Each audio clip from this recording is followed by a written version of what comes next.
Hello, my name is Charlotte Blay and I'm an author. I've been writing books for children for about 40 years. So here is most of my books. I think I've been writing about 80 books during the years.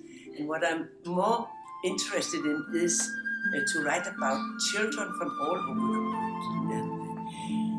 I'm traveling around the world and I'm bringing my stories from Denmark because that's where I live.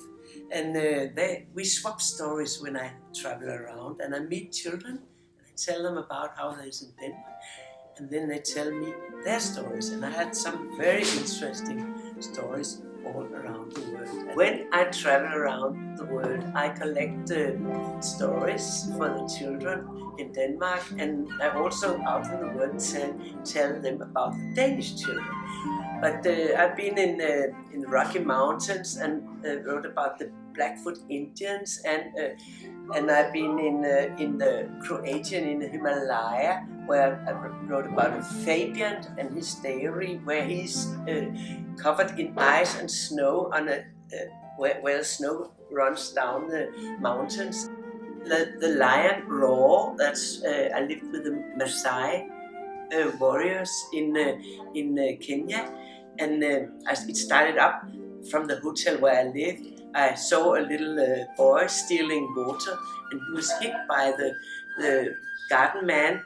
And I followed the little boy, and I saw that their water where they was collecting water for his family was polluted, so he was stealing water at the hotel. And I got very friendly with him, and he introduced me to his family that was Maasai's, and I stayed there for a while. That's how I meet these boys and girls. Now I will tell you about my latest book, and that is a book named The Sky Castle, Secrets in the Sky Castle. And that's a book about Denmark, because I live in an old castle. I'm so lucky that I had hired an apartment in an old castle, and there I discovered that the walls they are 4 meters thick, because it's a very old castle from 1300. It has a long story, and there's been knights and there's been kings. 3 or 4 kings have been living in this Jorslev castle in Denmark. And of course I found that it would be interesting to tell some of these stories I sort of hear and know about those old people that has been living there during the years. And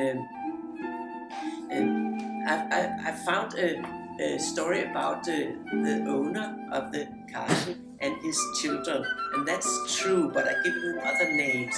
And in the front page here you can see that's the girl Anna, who has a connection with a talking cat, and that cat has had 9 lives, and it's living its 9th life, and that tells all these stories through nearly 1,000 years, where they have known stories around this castle, right from the Vikings to the World War II, where they was hiding these Jews.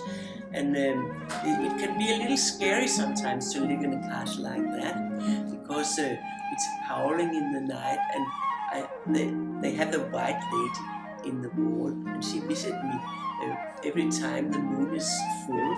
It comes like a very white and cold shadow, and is standing next to my bed, and I can sort of feel my hands is wet and cold, but I know that she's scared and that she has had a terrible death, and she was in love with the stable boy in the tower 600 years ago. That's how the story goes. So I just comfort her and wave my hands in the shadow, and then she disappeared through these thick walls we have there in the sleeping room. So this book is about a modern family who lives in a castle that has 400 cows that they milk, and a big forest that they sort of live from. And that's a true story, but there's so much fantasy in it as well.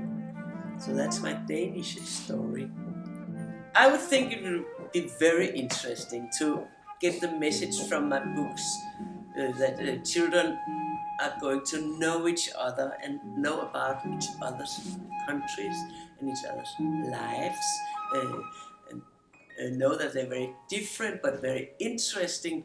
To this message, I want to travel around the world, and it would be fantastic to translate to English. I believe that if you know each other and children know each other in different countries and how they live, they would never be fighting, and they would never be unfriendly. It will always be interesting to know each other.